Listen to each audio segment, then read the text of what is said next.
yang akan disidang pada 6 Desember 2022 nanti ya. Nah, di sini kita melihat bahwasanya tersebar di radar lombok.co.id berita ini terkait dengan Ustadz Mizan. Unjuk rasa desak Ustadz Mizan dihukum berat, 450 personil disiagakan. Ini aparat ya yang pemerintah siagakan untuk menghadang atau menghadang ya, kita katakan seperti begitu, terkait dengan atau mengamankan ya terkait dengan demonstrasi yang mereka menuntut Ustadz Mizan Qudsiah itu dihukum seberat-beratnya.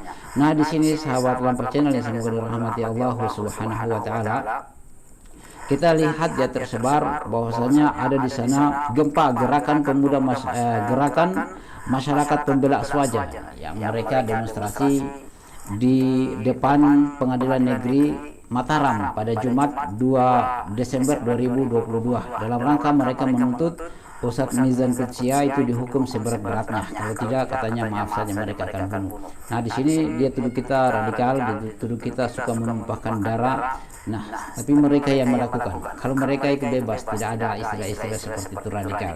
Nah, banyak spanduk-spanduk yang tersebar terkait dengan tuntutan mereka meminta kepada pengadilan negeri agar Ustadz Mizan Qudsiah dihukum seberat-beratnya. Kenapa? Karena alasannya adalah bahwa Ustadz Mizan itu telah menistakan makam ulama ya, makam ulama yang mereka anggap ya seperti itu. Kita bukan di luar atau di luar dari Mataram ya, jadi kita tidak tahu terkait dengan perkuburan tersebut apakah memang kuburannya ataupun bukan.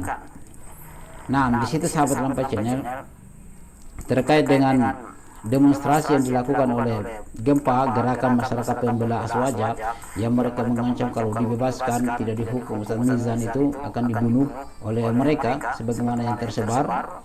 Ini banyak spanduk-spanduk yang mereka buat terkait dengan Ustadz Mizan. Di sini yaitu Mataram, ratusan massa dari Lombok Timur yang tergabung dalam gerakan masyarakat pembela Aswaja atau Gempa. Bismillahirrahmanirrahim. Assalamualaikum warahmatullahi wabarakatuh. Fa inna ahsanal kalami kalamullah wa khairal huda huda Muhammad sallallahu alaihi wasallam wa syarrul umuri muhdatsatuha. Fa inna kulla muhdatsatin bid'ah wa kulla bid'atin dhalalah wa kulla dhalalatin finnar. Yang pertama saya ingin mengucapkan inna lillahi wa inna ilaihi rajiun atas musibah yang menimpa Ustadz Mizan Qudsiah ya, di Lombok. Tentu ini merupakan bagian dari ujian seorang da'i, seorang ustadz. Kalau saya menerima berita dari Lampau Channel ini, sungguh sangat memprihatinkan kualitas intelektual muslim di Indonesia ini. Kemudian, yaitu mudahnya tersinggung kelompok yang ada di Indonesia hanya karena perbedaan pendapat. Tetapi kalau menyinggung orang nomor satu itu, kalau tersinggung, maka mereka akan melakukan gerakan-gerakan sporadis, termasuk ingin membunuh. Kalau meminjam istilah yang dikeluarkan oleh Lampai Channel itu, mereka ini satu sisi berteriak-teriak radikalisme, berteriak-teriak teroris, ekstremis, dan sebagainya. Tapi kemudian mengeluarkan ancaman. Ini bukan baru sekali kejadian di Lombok, tapi kejadian di daerah-daerah lain hampir sama. Di mana tidak ada lagi akhlak yang ditunjukkan oleh mereka ketika berhadapan dengan kelompok yang disebut Wahabi. Mereka sudah tidak lagi menggunakan istilah Aswaja itu apa. Apalagi kemudian kalau jika dipahami secara detail, itu sampai menamakan dirinya gempa. Jadi gerakan muda Aswaja apa itu namanya. Yang jelas kalau dipahami gerakan seperti itu memang sah-sah saja, tapi kalau sudah mengancam itu lebih dari teroris gitu. Seharusnya orang yang seperti itu juga ditangkap. Karena itu bersifat ancaman ya. Dia satu sisi meneriakkan tentang pluralisme, menghargai orang lain. Satu sisi juga berbicara tentang solidaritas. Satu sisi berbicara toleransi. Kemudian menyebut Wahabi itu intoleran. Padahal yang tidak toleran itu mereka sendiri gitu. Kalau memang mereka masuk dalam yaitu wilayah toleransi, sudah pasti pendapat yang berbeda itu dianggap biasa-biasa saja. Tidaklah kemudian dicermati dengan bahasa-bahasa yang tidak intelektual sama sekali. Misalnya soal kuburan. Tersinggung dengan masalah kuburan, kan aneh. Ironi. Bahkan menyedihkan jika umat Islam tidak bisa mengembangkan wawasan pemikirannya. Rasulullah sallallahu alaihi wasallam sendiri itu melarang. Naha Rasulullah sallallahu alaihi wasallam ayyubna 'alal qabr. Rasulullah melarang membangun kuburan. Wa yuktaba 'alaihi. Juga larang menulis di atasnya. Sebagaimana juga memberikan nama saja tidak boleh. Itu dalam sunnah Nabi. Hadis yang seperti ini banyak. Datang dari berbagai riwayat yang menjelaskan larangan Rasulullah di kuburan. Bahkan Rasulullah sallallahu alaihi wasallam sendiri sampai pernah menugaskan Ali bin Abi Thalib, yaitu setiap bertemu patung atau kuburan itu diratakan sesuai dengan ukuran kuburan yang benar. Bahkan di zaman Rasulullah sallallahu alaihi wasallam, mengapa kuburan Rasulullah itu dikuburkan di rumah Aisyah? Itu ceritanya rumah Aisyah dulu diharapkan agar Nabi Muhammad tidak disembah, tidak dibesar-besarkan, tidak diagung-agungkan. Selama pemerintahan selama pemerintahan khalifah, kuburan itu terjaga dan terpelihara dengan baik. Tidak ada seorang pun pengunjung yang mendatangi kuburan Rasulullah sallallahu alaihi wasallam. Itu di zaman Khulafaur Rasyidin. Khulafaur Rasyidin itu menjaga ketat kuburan Rasulullah sallallahu alaihi wasallam supaya tidak diagung-agungkan. Jadi ini sejarah. Umat Islam tuh harus mengerti. Loh, ziarah apa dilarang? Ziarah tidak dilarang. Tetapi juga tidak boleh berlebihan. Yang dimaksud ghulu fis sholihin, berlebihan terhadap orang soleh, itu tidak dibenarkan oleh agama. Bukan ajaran Wahabi, tapi ajaran sunnah Rasulullah sallallahu alaihi wasallam.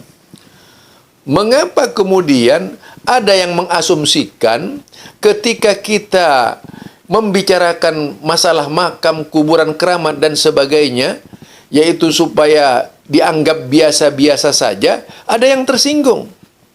Padahal itu perintah Rasulullah sallallahu alaihi wasallam, tidak berlebihan terhadap orang yang hidup, apalagi kepada orang yang mati.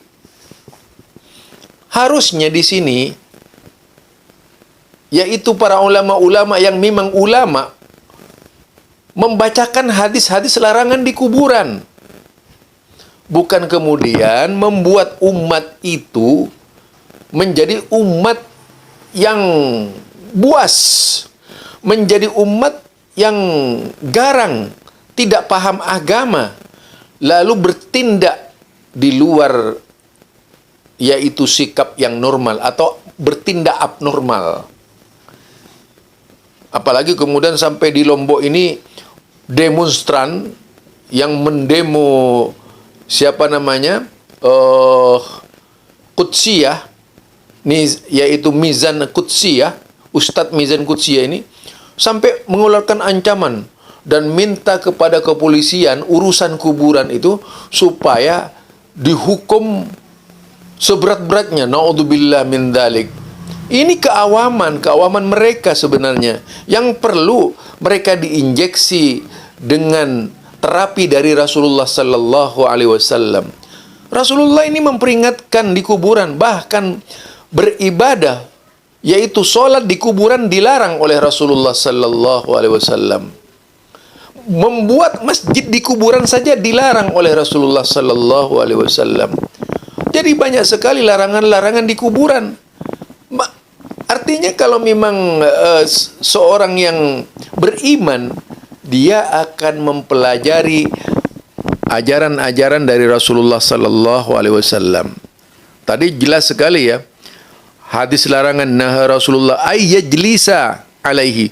Duduk saja di kuburan itu dilarang. Duduk di kuburan dilarang oleh Rasulullah.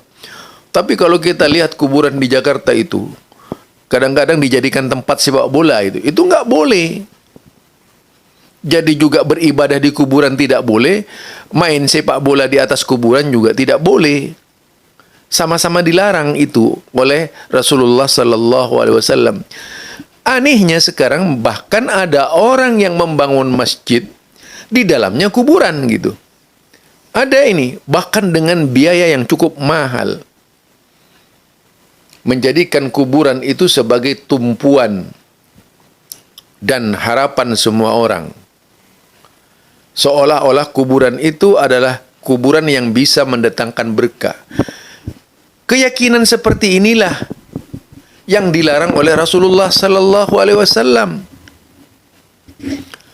Dalam perintahnya Rasulullah tidak pernah Rasulullah itu menyuruh kita dalam ucapan-ucapannya sepanjang perjalanan sahabat Nabi untuk meminta kepada Allah melalui kuburan. Nggak pernah.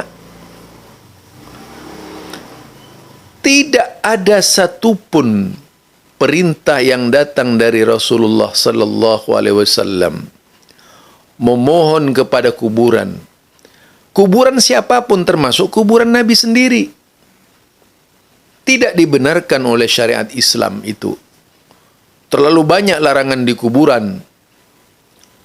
Jadi membangun masjid itu berdasarkan hadis Nabi dilarang di kuburan. Kemudian membangun kuburan dengan menggunakan keramik, ditinggikan kuburannya juga dilarang oleh Rasulullah sallallahu alaihi wasallam. Yang ketiga, memberikan nama ataupun menulis di atas kuburan itu dilarang oleh Rasulullah sallallahu alaihi wasallam, karena secara umum di situ ayyuk taba alaihi. Jadi naha Rasulullah ayyuk taba alaihi. Rasulullah melarang menulis yaitu di kuburan, artinya memberikan nama dan sebagainya itu dilarang oleh Rasulullah sallallahu alaihi wasallam. Jadi sebenarnya banyak larangan dari Rasulullah. Hanya saja kuburiyun itu memaksa dengan berbagai macam cara untuk membolehkan orang ziarah ke kuburan secara berlebihan. Jadi tidak pernah Wahabi itu melarang ziarah ke kuburan, tetapi yang dilarang adalah ketika berlebihan sampai memuja kuburan, sampai beribadah di kuburan, sampai berdoa minta tolong kepada kuburan. Yaitu sebagaimana syair yang banyak dikritisi oleh ulama, misalnya ibadallah rijalallah agisuna li ajlillah, ila akhir itu doa bacaan yang konon katanya itu ditulis oleh Syekh Abdul Qadir Jailani, padahal tidak pernah menulis seperti itu Syekh Abdul Qadir Jailani itu marah dibaca oleh orang awam seolah-olah lebih hebat dari Al-Quran dan menjadi bacaan syair sebelum sholat. Nah, saudara, jadi kita di sini sepanjang saya membaca kitab, tidak satupun kitab yang disebut kitab Wahabi itu baik kitabnya Syekh Abdullah bin Baz dengan lajnahnya, yaitu Lajnah Daimah yang beranggotakan para ulama, tidak pernah melarang ziarah kuburan. Tidak pernah melarang ziarah ke kuburan Nabi Muhammad, tidak pernah melarang ziarah ke kuburan para sahabat. Yang dilarang adalah aktivitasnya yang bersifat ritual tadi, sehingga mengarah halnya sehingga menuhankan. Dan ini tidak pernah kemudian para sahabat datang ke kuburan beramai-ramai ketika Nabi meninggal. Di zaman Rasulullah, begitu Rasulullah meninggal, selesai urusan. Tidak ribet seperti sekarang ini. Yang sekarang ini, orang yang jauh lebih rendah dari Rasulullah sallallahu alaihi wasallam dimuliakan melebihi Rasulullah. Ini kan tak masuk akal, bagi kita nggak masuk akal gitu. Sementara mereka mengatakan ahlus sunnah wal jamaah. Apa sih ahlus sunnah wal jamaah itu? Kok begitu mudah dibuat kalung, dibuat pakaian dan sebagainya. Dibuat hanya sebagai busana itu. Seperti busana muslim, orang yang pakai busana muslim. Ternyata yang pakai busana muslim bukan muslim itu. Ibaratnya seperti itu kita. Artinya aswaja sebenarnya bukan aswaja. Aswaja itu kebesaran orang-orang yang benar-benar mengamalkan sunnah, bukan mengamalkan yang melanggar sunnah. Para ulama-ulama di situ memperingatkan kita di dalam beribadah ini hanya kepada Allah. Di dalam berbagai ayat Quran tidak ada satupun ayat Quran yang membenarkan kita berdoa menggunakan perantara yang lainnya kecuali Asmaul Husna. Walillahil asmaul husna fad'uhu biha. Jadi walillahi asmaul husna fad'uhu biha. Bagi Allah itu memiliki nama-nama yang baik, fad'uhu biha. Berdoalah dengan menggunakan nama-nama yang baik. Tidak dikatakan walillahi wasitan. Allah itu punya perantara itu. Enggak ada yang begitu. Fad'uhu biha misalnya, berdoa dengan perantara itu. Enggak ada dalam Quran. Yang ada yaitu tadi Allah punya nama-nama yang baik. Berdoalah dengan menggunakan nama-namanya itu. Di dalam hadis, innallaha tis'an wa tis'aina isma. Jadi tis'un wa tis'ina, sesungguhnya Allah itu memiliki 99 nama. Man ahsaha dakhalal jannah. Siapa yang menghafalnya akan masuk surga. Tidak disuruh menghafalkan selain Asmaul Husna, kecuali Al-Quran dan hadis-hadis Nabi. Karena itu memang perintah dari Rasulullah sallallahu alaihi wasallam. Nah, itu saudara. Jadi kalau kita berpikir lebih jauh berkaitan dengan wasilah, perantara, ini di dalam Al-Quran, dalam sunnah Nabi, memberikan peringatan kepada mereka. Bahkan kita itu di dalam solat pun diperintahkan ista'in billah.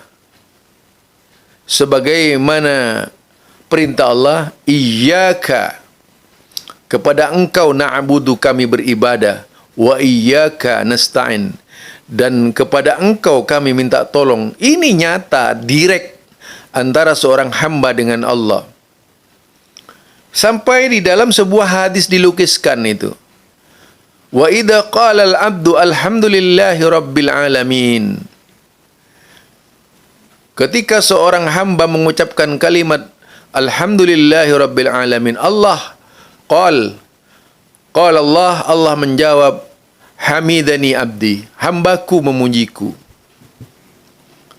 Kemudian juga dikatakan, wa idza qala al-'abdu Ar-Rahman Ar-Rahim. Apa? Majiddani abdi. Hambaku mengagungkanku. Itu dia. Jadi wa iyyaka na'budu wa iyyaka nasta'in. Misalnya Maliki yaumiddin. Itu sampai ada begitu kan? Maliki yaumiddin. Ada itu terjadi dialog begitu. Kemudian apa? Iyyaka na'budu wa iyyaka nasta'in. Nisfaini li abdi. Wali abdi. Dikatakan begitu. Nisfaini, separuh buatku, kan separuh itu buat hambaku. Ya iyyaka na'budu itu buat Allah, nasta'in itu buat hambanya. Sampai begitu Allah itu tidak menyuruh kepada kita meminta kepada yang lainnya. Sepanjang sejarah Islam di awalnya tidak pernah terjadi seperti Islam sekarang ini gitu. Nah sekarang tiba-tiba diarahkan beribadah kepada Allah. Bahkan ada keyakinan kalau langsung minta kepada Allah itu tidak bisa diterima. Harus pakai pintu. Pakai pintu. Yaitu pakai apa namanya? Pelumas agar doanya bisa diterima oleh Allah Subhanahu wa taala yang disebut dengan wasilah tadi itu. Jadi sekarang masalah kuburan ini kan aneh. Mereka kadang-kadang kalau saya berbicara begini, ini ditanggapi dengan yang aneh-aneh gitu. Seolah-olah saya tidak tahu hadis. Kalau hadis itu saya jangan digurui, insya Allah saya hadis tahu semua itu. Apakah itu hadis Imam Bukhari, hadis Imam Muslim, sudah saya baca semua itu. Jadi ketika orang menyampaikan hadis kepada saya dengan sebagai argumentasi pembenaran, dan itu tidak benar peletakan argumennya, saya ketawa saja gitu. Misalnya tentang hadis wasilah itu ya, berkaitan dengan Umar atau Ibnu Abbas ya. Ketika padahal pada saat itu Rasulullah ada, belum meninggal gitu. Jadi beliau mengatakan di dekat Rasulullah. Kemudian disambut oleh Rasulullah sallallahu alaihi wasallam. Sama halnya seperti Umar ketika yaitu berwasilah kepada Ibnu Abbas. Itu di zaman hidupnya. Walaupun hadis ini dipertentangkan oleh para ulama. Tetapi mereka ini kadang-kadang kalau tidak sesuai dengan mereka itu, hadis Muslim sekalipun akan dilemahkan oleh mereka itu. Jadi lucunya saja di situ, bahkan seolah-olah ngerti hadis itu. Contoh misalnya hadis jariyah itu ya, yang berkaitan dengan ainallah. Itu hadis Muslim saja dilemahkan oleh mereka. Niru-niru orang Syiah, lalu mengatakan hadisnya ahad dan sebagainya, mengkritisi Hamad, padahal tidak tahu ilmu hadis. Ini yang banyak lucu, saya ketawa di situ gitu. Ketika dijelaskan, kemudian jawabannya ngawur kemana-mana, nantang debat dan sebagainya. Apa? Sebenarnya dia itu mengungkapkan ketidakmampuannya, bahwa saya tidak mampu gitu menjawab. Artinya cuma apa? Menggertak seseorang itu. Karena tidak mampu menjawab. Lewat internet saja nggak bisa. Apalagi di darat bisa ngamuk-ngamuk itu. Kalau sudah tidak bisa jawab itu. Apalagi melihat jemaahnya mereka, kita tahu kualitasnya jemaahnya mereka itu jemaah tukang ngamuk itu yang banyak. Di mana-mana terjadi diskusi yang banyak tukang ngamuk, harus mengerahkan kekuatan ini dan sebagainya. Jadi itu masalah ini saja, masalah kuburan saja sampai ke kepolisian, berbicara secara ilmiah dianggap menghina gitu. Bahkan mengancam akan membunuh, menuntut hukuman berat. Padahal mereka ini tidak pernah baca hadis Nabi. Tidak pernah baca hadis Nabi yang tadi, yang dari Rasulullah sallallahu alaihi wasallam tentang larangan makam. Ya, memewahkan makam atau kuburan itu menurut Islam dilarang. Sudah jelas Rasulullah sallallahu alaihi wasallam ayyubna 'alal kubur. Jadi dengan sendirinya membangun makam pakai keramik dan sebagainya itu dilarang oleh agama. Apalagi sampai menjadikan kuburan sebagai tempat ibadah, itu yang dilarang oleh agama. Kemudian meyakini kuburan itu bisa mengabulkan permintaan orang. Itu syirik. Bukan masalah kecil itu. Dulu mengapa kemudian umat musyrikin disebut syirik? Bukan tidak percaya kepada Allah. Mereka sangat yakin bahwa Allah yang menciptakan alam semesta ini. Allah yang menciptakan langit, alam, Allah yang menciptakan bumi. Ini hafal di luar kepala orang-orang musyrikin. Tidak pernah orang musyrikin mengatakan bahwa yang menciptakan berhala, menciptakan langit dan bumi berhala, yang menciptakan mereka berhala. Semua mereka berkeyakinan orang-orang musyrikin bahwa yang menciptakan alam semesta itu adalah Allah, bukan berhala. Tetapi mengapa kemudian dianggap musyrikin oleh Allah Subhanahu wa taala? Karena mereka di dalam beribadah menggunakan perantara. Dia mengatakan, mengapa engkau beribadah kepada kuburan? Di dalam Al-Quran itu dilukiskan, yuqarribun ilallahi zulfa. Yuqarribu ilallahi zulfa. Kalau salah dibetulkan. Yaitu, kalau misalnya dipakai bahasa Arabnya, kita menerjemahkan ke dalam bahasa Arab, seolah-olah kalau saya bertemu mereka, mengapa kalian menyembah kuburan itu? Oh, kami tidak beribadah ke kuburan. Walakin nuqarribu ilallahi zulfa. Tetapi tujuan kami itu mendekatkan diri kepada Allah sedekat-dekatnya. Seolah-olah begitu tafsirnya. Ini ya. Jadi kebanyakan mereka itu salah sangka terhadap Wahabi.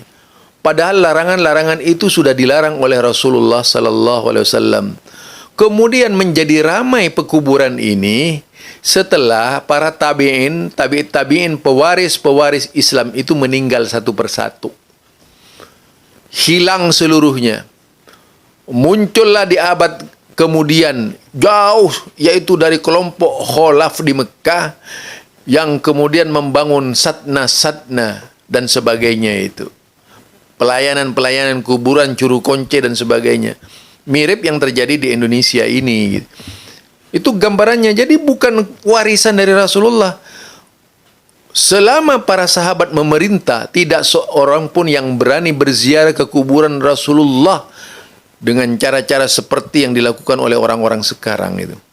Bahkan di situ dijaga dengan ketat sejak zaman sahabat Nabi. Silakan cari riwayat bahwa orang berbondong-bondong datang ke kuburan Rasulullah ketika masa sahabat. Cari nasnya, dalilnya dan sebagainya. Anda tidak akan menemukan itu. Barangkali ini dari saya ya.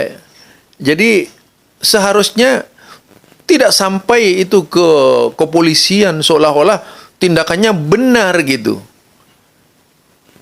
Bukannya tindakannya itu kemudian dianggap paling benar sehingga melakukan tindakan-tindakan liar seperti itu. Sepertinya ingin mengomando kepolisian itu. Ingin mengomando polisian harus melakukan gerakan seperti ini. Ini yang dikatakan rejimisasi oleh Muhammadiyah. Yaitu kelompok yang berusaha, kelompok tertentu yang berusaha menguasai kekuasaan dalam rangka membunuh paham lain. Itu namanya rejimisasi paham. Yang akan menumpulkan intelektual dan hanya patuh tunduk kepada cara-cara mereka. Ini sama persisnya dengan Mu'tazilah dulu. Ketika Mu'tazilah, Ahlus Sunnah yang sebenarnya itu dibantai oleh Mu'tazilah. Jangan-jangan Yang sekarang berpikir seperti itu warisan Mu'tazilah yang ngaku-ngaku Ahlus Sunnah wal Jamaah. Barangkali ini saja agar kita seluruhnya menyadari bahwa tindakan-tindakan yang salah di dalam memahami agama tidak berangkat dari ilmu, itu akan membahayakan banyak orang. Subhanakallahumma wa bihamdika asyhadu an la ilaha illa anta astaghfiruka wa atubu ilaik. Assalamualaikum warahmatullahi wabarakatuh.